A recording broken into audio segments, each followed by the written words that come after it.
ბატონო დავით, რახან მე შენ ძალიან მიყვარხარ და ჩემი შვილი ხარ, აი ეს შენთვის მიბოძებია. ავიღოთ წვადი და ხელი მოუჭიროთ ესე, აი, წვენი გამოხვიდა. მე ის მომიჯერა.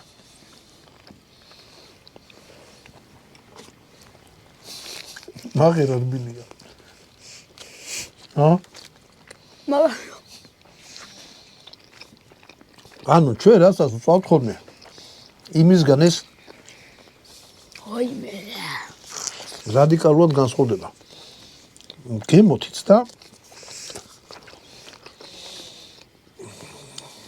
თვითონ აი გემოს ხვანერი აქვს. მოგეთ ღამე რომ გაიგო და სიმრე შეჭამოთ, ვერ იტყვი რომ წვადი ვჭამეო. რაღაცნაირი გემო. უგუნ კაი. კულინარიულ თავშეფარება, კულინარიულ. სოკე მივიღე.